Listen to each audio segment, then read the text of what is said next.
Nearly every American has walked the streets of Atlantic City without knowing it.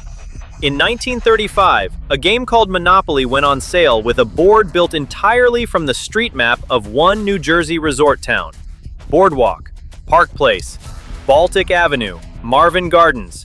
The game sold in the millions because it let a country in the middle of the Depression pretend to buy hotels in the one city that meant luxury to ordinary people.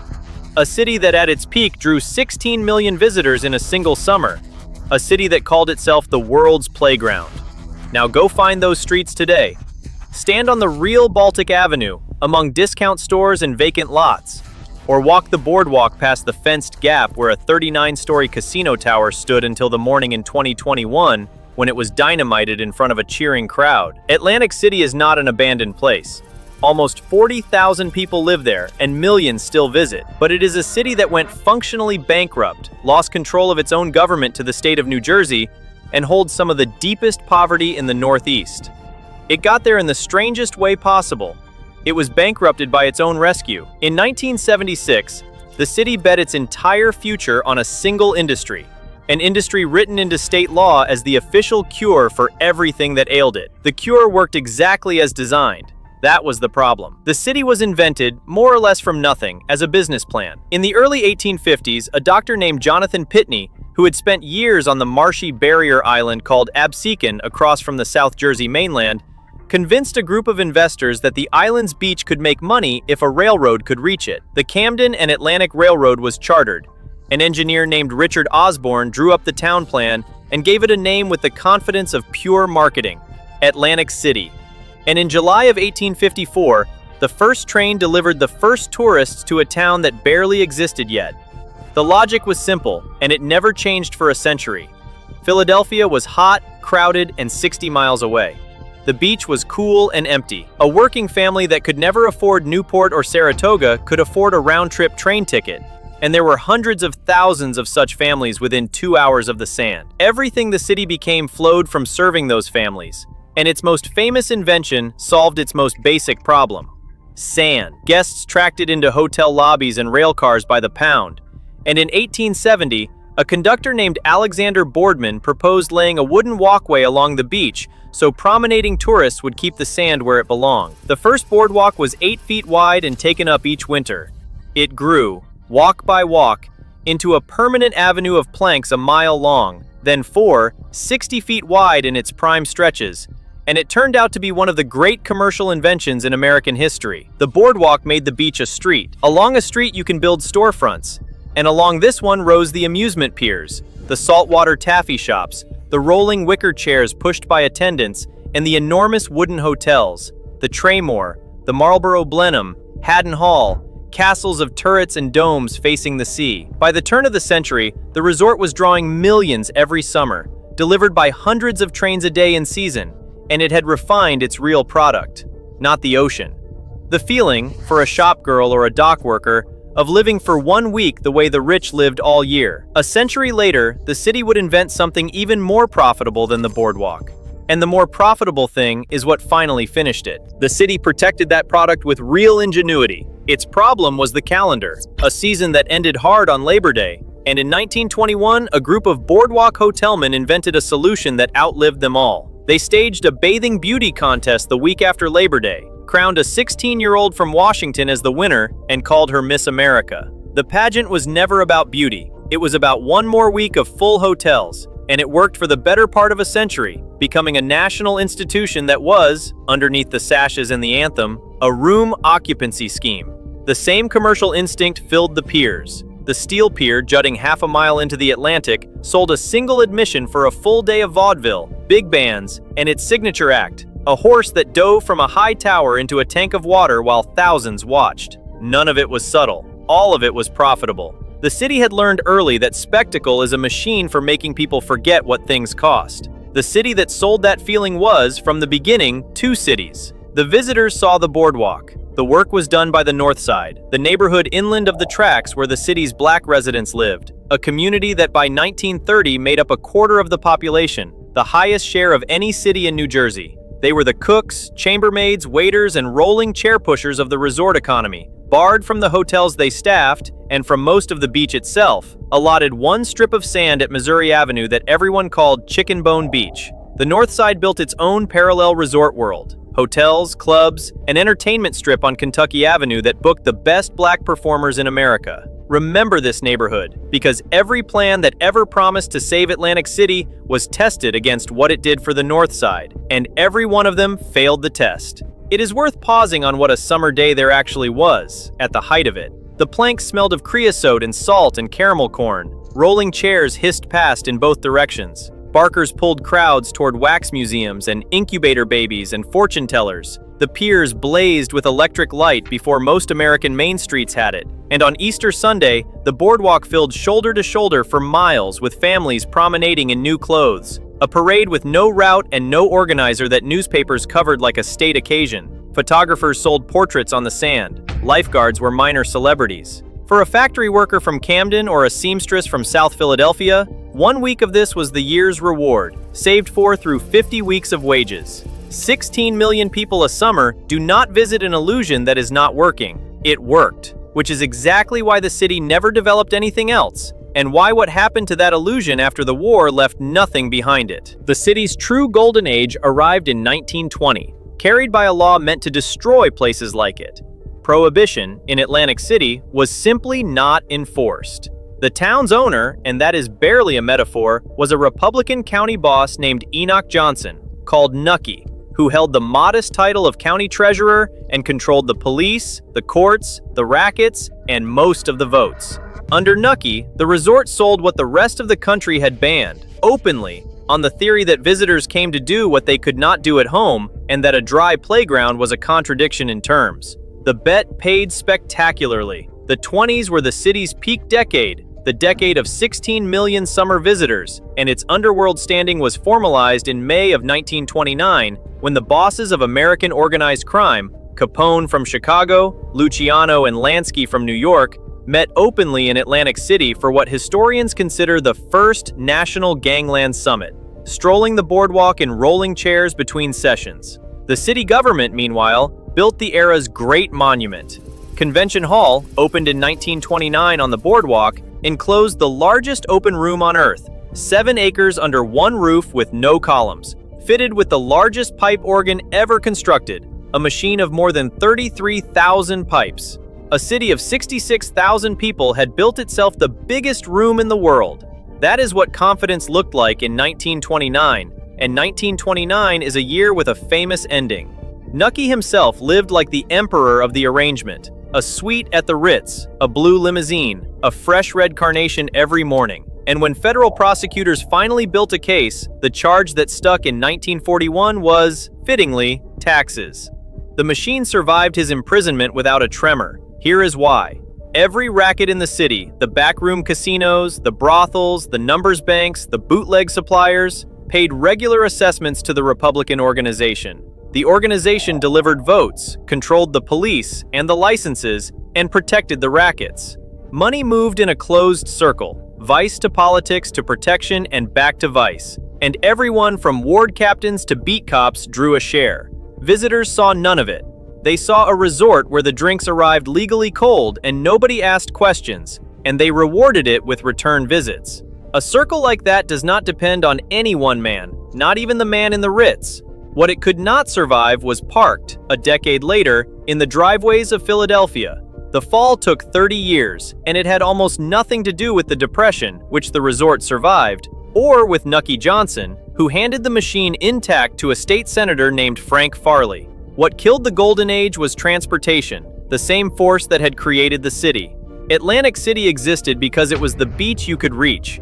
After the war, that stopped being true. The family car and the new highways meant a Philadelphia family could drive anywhere and stay at a cheap motel with a pool instead of a formal hotel with a dining room dress code.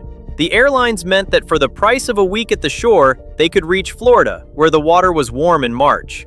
And air conditioning, spreading through row houses and apartment blocks in the 50s, quietly canceled the original reason the city existed at all, the escape from urban summer heat. The customers did not leave angrily. They just stopped coming back season by season, and the city's vast wooden hotels, built for another century's crowds, began to eat their owners alive in taxes and maintenance. The resort responded the way declining monopolies usually do. It raised prices, cut quality, and blamed the customers. By the early 60s, the season was shrinking, the conventions were drifting to newer cities, and the boardwalk crowds were older and thinner every year. The people who felt it first were the people the postcards never showed. The resort's workforce, still heavily black, still concentrated on the Northside, lived by the season. And as the season shrank from 14 weeks toward 10, toward 8, the arithmetic of those households failed quietly, one family at a time. The Kentucky Avenue clubs, which had drawn white audiences across the tracks to hear the best black entertainers in the country, faded with the crowds and closed one by one. Young people raised on hotel work watched the hotels lay off their parents and left for Philadelphia and New York. The city that had always been two cities was now two declining ones, and the inland one had no ocean view to sell. By the time the politicians began hunting seriously for a rescue, unemployment on the North Side ran at depression levels, and any plan that promised jobs, any plan at all, would find an audience there ready to believe it. The humiliation became official in August of 1964, when the Democratic National Convention came to Convention Hall to nominate Lyndon Johnson.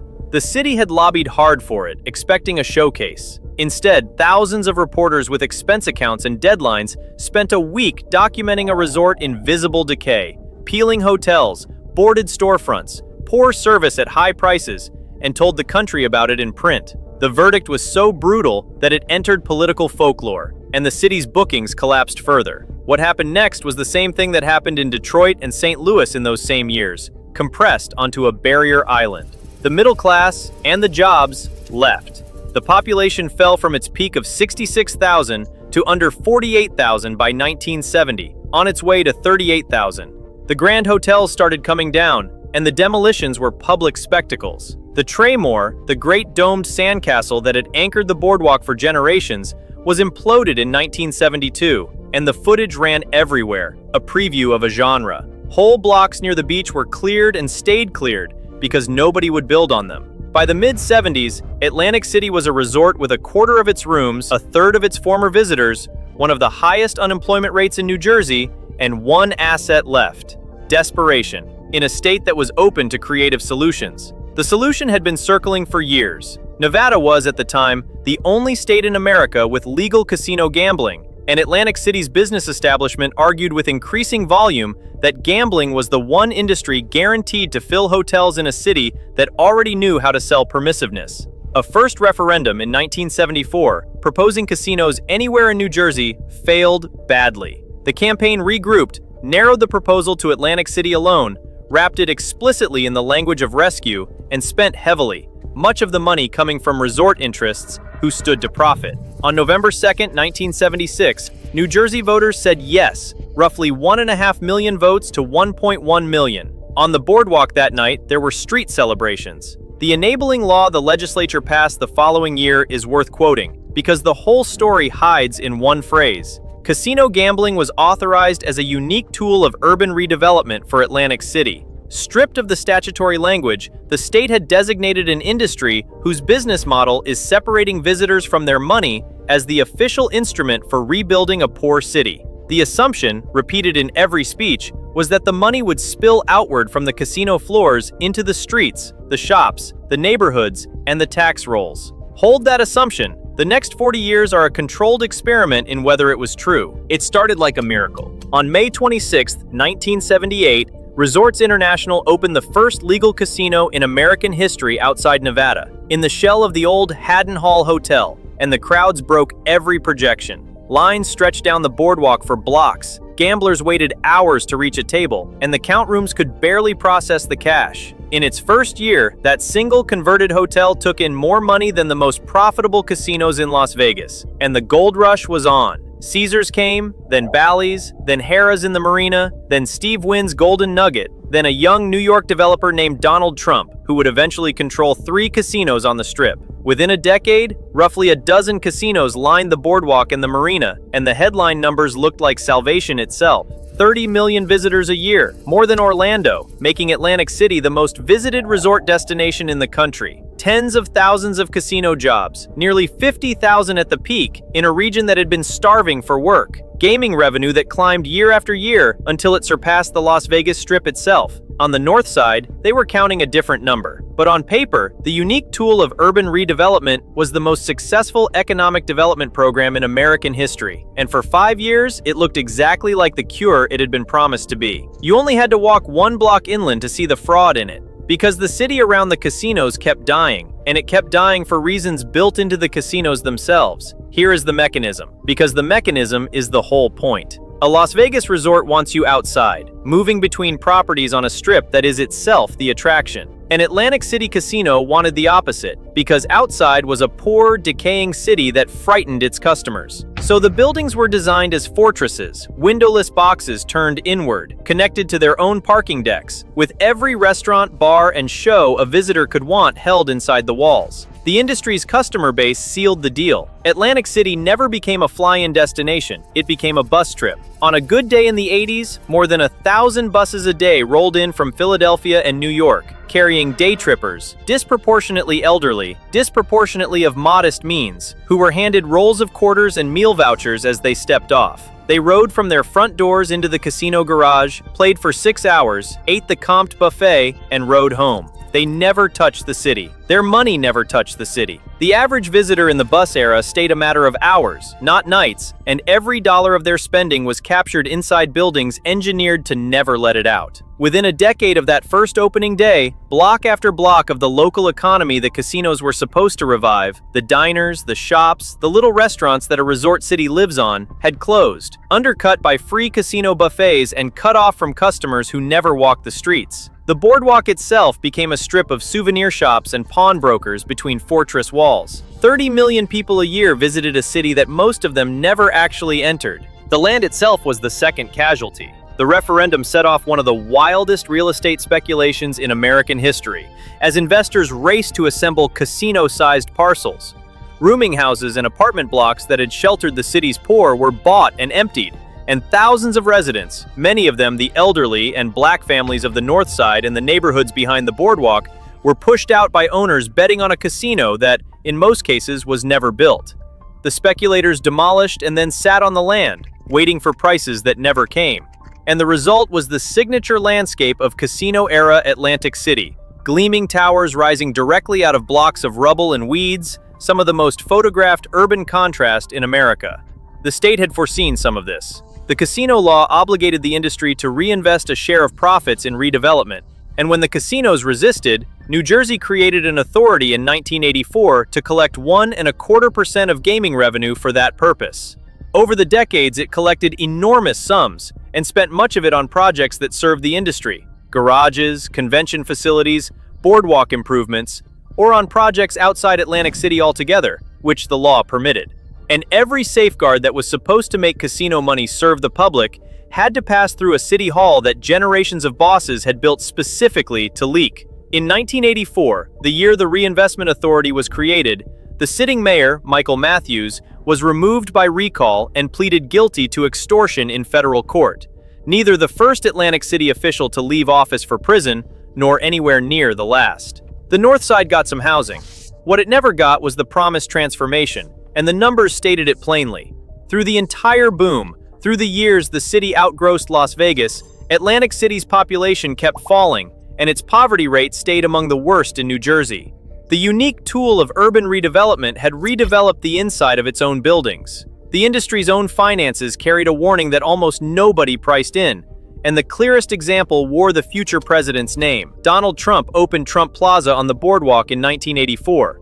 Took over a marina casino the next year, and in 1990 opened the Trump Taj Mahal, a billion-dollar palace, the most expensive casino ever built to that date, financed largely with junk bonds paying 14% interest. The arithmetic required the building to clear more than $1 million a day before profit, a figure no casino on earth was reliably producing.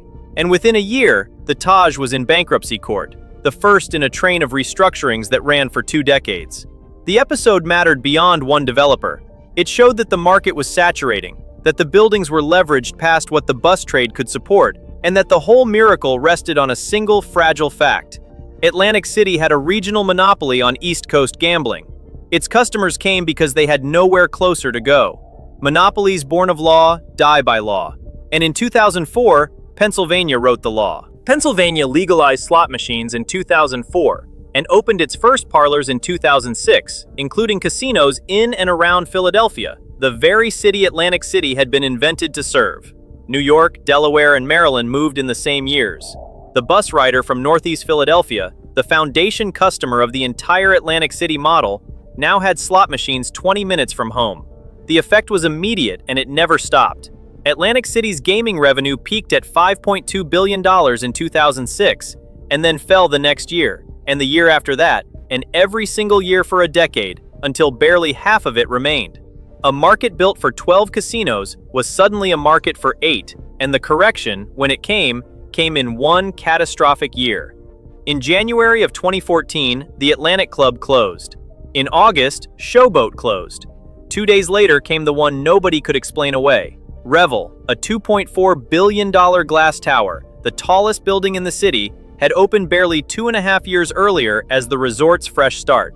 It closed on a Tuesday morning in September, and it would eventually sell out of bankruptcy for $82 million, roughly 3 cents on the construction dollar. 2 weeks after Revel, Trump Plaza closed. 4 casinos in 9 months, roughly 8,000 jobs, gone, in a city of 39,000 people, in a county where the casinos were the economy. 2 years later, the Trump Taj Mahal, by then owned by Carl Icahn, closed after a bitter strike and took 3,000 more jobs with it. The region led the nation in unemployment and led the nation in foreclosures, and the city government discovered what a monoculture means on the day of the blight. The casinos had not just been the employer, they were the tax base, the overwhelming majority of the city's property valuation, and as their market values collapsed, they marched to court and won refunds on years of taxes the city had already spent. One casino alone won judgments approaching $150 million, more than half the city's annual budget. The taxable value of all property in Atlantic City fell from roughly $20 billion at the peak to under $7 billion within about 5 years, a 2/3 collapse with no parallel in modern New Jersey. The city's credit was cut to junk. Bankruptcy lawyers were retained. And in November of 2016, the state of New Jersey invoked a law with a title worth decoding, the Municipal Stabilization and Recovery Act, and took over the government of Atlantic City.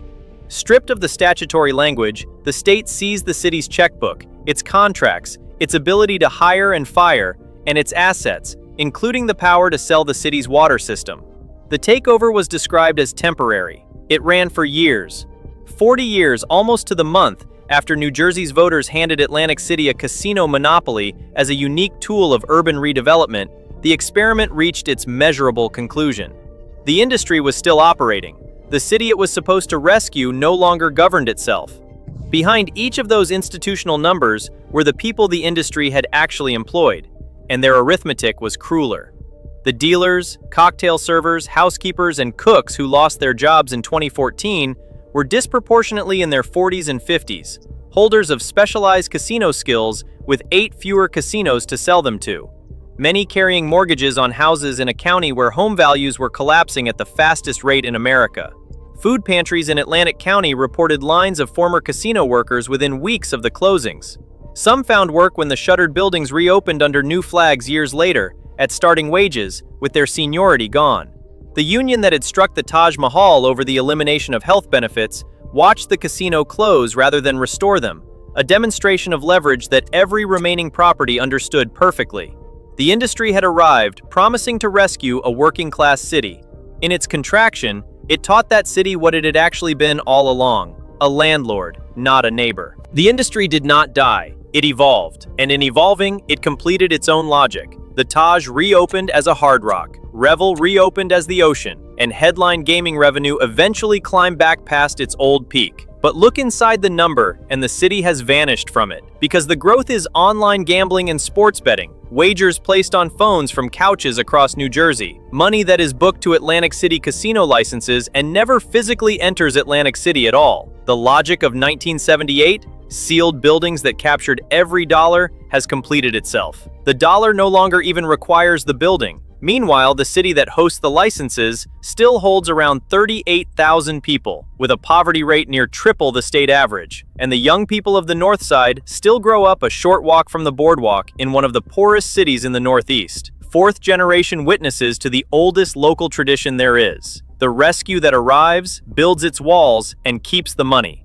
Walk the boardwalk today, and the whole century is laid out in a 2-mile stretch. Convention Hall is still there, renamed Boardwalk Hall, a national landmark now. And inside it, the great organ, restored pipe by volunteers over decades, still plays the biggest room in the world. The Steel Pier is still there, running carnival rides above the same green Atlantic where the diving horses once went off the tower. The Fortress casinos are still there, most of them under new names. Their buses fewer, their floors quieter on a winter weekday than their owners will admit. And between them are the gaps. The fenced, flattened lot where Trump Plaza stood until a February morning in 2021, when the city that had once imploded its Victorian palaces gathered on the cold beach to cheer the implosion of the palace that replaced them. The vacant parcels inland, still waiting out their 5th decade of speculation. Baltic Avenue and Mediterranean Avenue, the cheap purple properties every Monopoly player learns to buy early. Still cheap, still real, still home to people the miracle missed. The game is still printed with the same street names, and somewhere tonight, a child will land on Boardwalk, look at the little green houses, and believe it is the most valuable property in America. The planks are still there, the ocean is still there, the city bet the rest, and the house, as the city itself could have told anyone, always wins.